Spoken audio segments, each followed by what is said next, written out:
On se pose des questions parce que on a peu de réponses.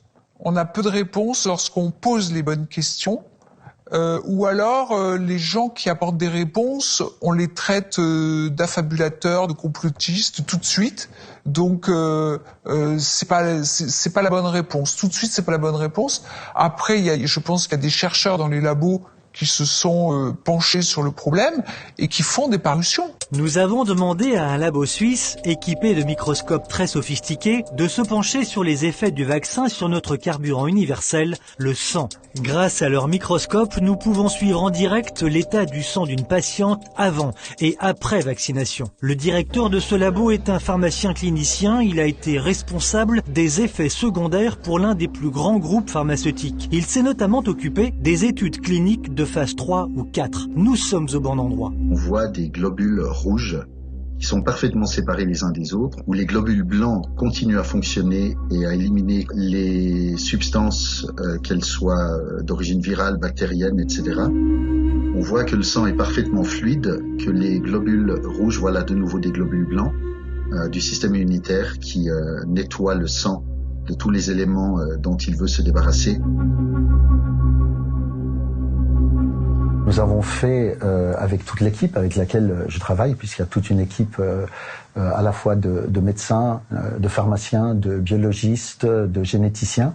Et il est vrai qu'on a été surpris de voir à quel point la formule sanguine pouvait changer, mais ce qui nous a surpris aussi, c'est de voir le peu de temps qu'il a fallu pour que cette formule change après la vaccination.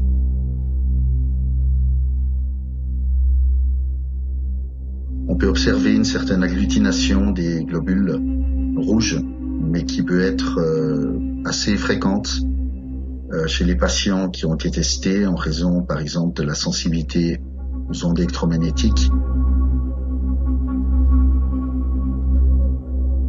On voit en haut des globules qui sont quand même bien détachés les uns des autres, des globules rouges particulièrement.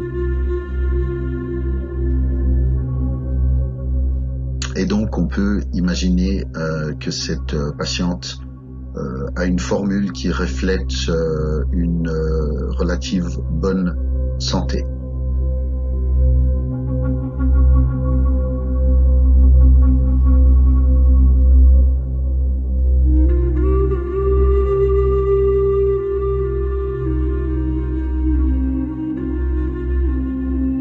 Nous observons un amoncellement extrêmement conséquent des globules rouges en forme de ce que l'on appelle le rouleau de pièces de monnaie. Sachant que chaque érythrocyte est empilé sur un autre en alternance. Un vieux, un jeune, un vieux, un jeune, à cause de la ionisation de la membrane liée à la présence des ondes électromagnétiques ou des éléments métalliques ou magnétiques qui pourraient être présents dans le sang. Donc, l'agglutination est considérable, ce qui, de facto, réduit la capacité d'oxygénation du corps.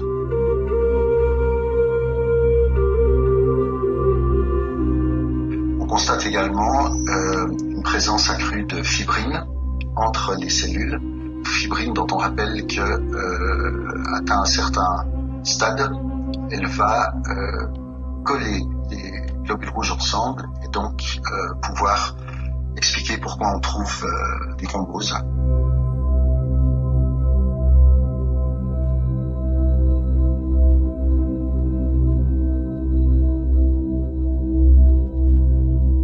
On voit une espèce d'amoncellement de grosses cellules dont on ne connaît pas très bien l'origine. On en voit une beaucoup plus brillante ici. On voit des points brillants là qui pourraient laisser penser qu'il s'agit d'oxyde de graphène.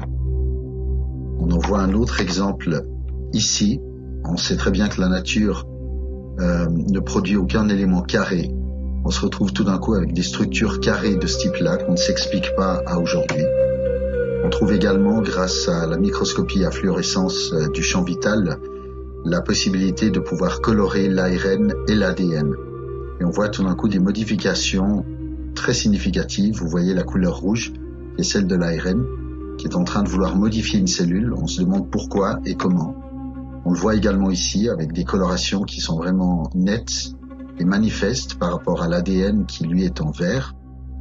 On trouve, lorsqu'on fait des rapprochements, des structures encore plus étonnantes où on a vraiment l'impression que des quantités incroyables d'ARN sont en train de vouloir modifier des structures sans qu'on sache pourquoi ni comment. Donc la plus grande prudence est bien évidemment de rigueur. Pourquoi j'ai quitté cette industrie pharmaceutique? Parce qu'il y a 30 ans, alors que j'étais associé en recherche clinique, le directeur du marketing m'a demandé ouvertement de jeter à la poubelle les résultats des études qui n'étaient pas favorables à leurs produits et de ne publier que ceux qui étaient favorables. Ce qui voulait dire qu'il y avait un travestissement de la vérité, ou en tout cas le mensonge par omission. Et ça m'a profondément choqué. C'est la raison pour laquelle, depuis 30 ans, j'ai quitté l'industrie pharmaceutique. J'ai toujours voulu garder la distance nécessaire qui me permette de rester neutre et objectif face à ce que j'observe, sans me laisser écraser par une influence extérieure. Et je dirais que ce qui me choque aujourd'hui, à la fois en tant qu'humain et à la fois en tant que scientifique, c'est qu'on assiste à ce qui semble être une sorte d'inversion des valeurs. Ce qui est vrai est faux, et ce qui est faux devient vrai. Et je ne peux m'empêcher de penser à un de vos illustres compatriotes français, Coluche, qui disait « c'est pas parce qu'ils sont nombreux à avoir tort qu'ils ont raison ».